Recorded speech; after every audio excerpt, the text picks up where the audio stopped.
In the aftermath of the August 2020 police shooting of Jacob Blake, protests, riots, and civil unrest occurred in Kenosha, Wisconsin, and around the United States as part of the larger 2020-2021 United States racial unrest and Black Lives Matter movements. In addition to street protests, marches, and demonstrations, the shooting also led to the 2020 American athlete boycotts. The demonstrations were marked by daily peaceful protesting followed by confrontations with law enforcement and rioting and arson at night. A state of emergency was declared on August 23, and the National Guard was activated the following day. Further confrontations arose when armed militia members, whom Kenosha County Sheriff David Beth described as, like a group of vigilantes, arrived with the expressed intent of protecting businesses in the city. On August 25, 2 protesters were fatally shot and a third was injured by Kyle Rittenhouse, a 17-year-old from Antioch, Illinois. Rittenhouse was charged with first-degree intentional homicide and other charges. His attorneys have said his actions were in self-defense. Jacob Blake is an African-American man who was shot 4 times in the back during an arrest by police officer Ruston Chesky over complaints of domestic violence by Blake. The incident occurred in Kenosha on August 23, 2020, as police officers were attempting to arrest Blake. Blake was unsuccessfully tassered. He was shot after he opened the door to his SUV and reached into the vehicle. He is expected to survive, but is paralyzed from the waist down. He was initially handcuffed to the hospital bed and deputies were posted in his room. But the handcuffs and deputies were later removed and a warrant for his arrest was vacated after Blake paid a bond. A state of emergency was declared in the county starting at 10:15 p.m. and garbage trucks were used to block 56th Street. Starting at 11:05 p.m., police began using tear gas and rubber bullets in an attempt to disperse crowds, which lasted throughout the night. Near midnight, the crowd lit a small fire in front of a ground-floor window of the Kenosha County Courthouse and at least 3 garbage trucks and a trolley car were lit on fire.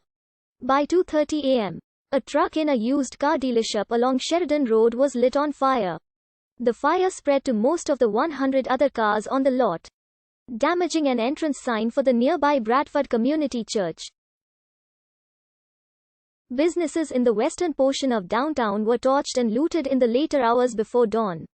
Buildings surrounding Civic Center Park, along with many downtown businesses, including the post office, Ruther High School, the Kenosha County Administration Building, and the Dinosaur Discovery Museum, all sustained damage to their front windows and entrance foyers.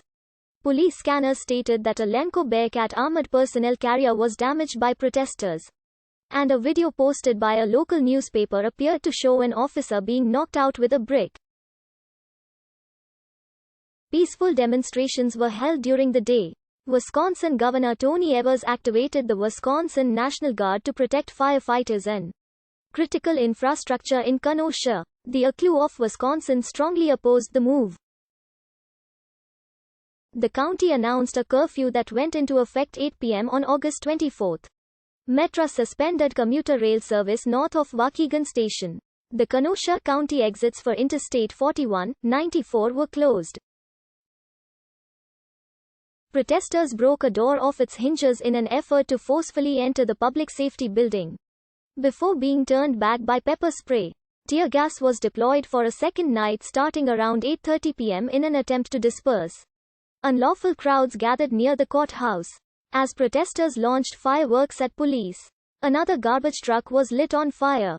A car dealership was looted and a furniture store torched, while armed gunmen appeared to be guarding a downtown gas station. Several streetlights were pulled down and by 1 a.m. several businesses downtown were on fire. Arsonists targeted a Wisconsin Department of Corrections Community Probation and Parole Office and the city's Danish Brotherhood Lodge. Other buildings set on fire included residential apartments and several homes. Firefighters worked into the morning of August 25. The Kenosha Guard, a citizen militia organization with a Facebook group, created an event page named Armed Citizens to Protect Our Lives and Property on August 24. and by the next evening the page had over 5,000 users. The Kenosha Guard hosted a gathering for militia members to choose locations in the city to protect. Sheriff Beth stated that the presence of militia members created confusion and complicated the situation. Facebook removed the group and page on August 26. The Kenosha County Board sent a letter to Governor Evers requesting the deployment of an additional 2,000 National Guardsmen. Kenosha County Sheriff David Beth asserted that most of the damage was from individuals with no intent to protest and who were not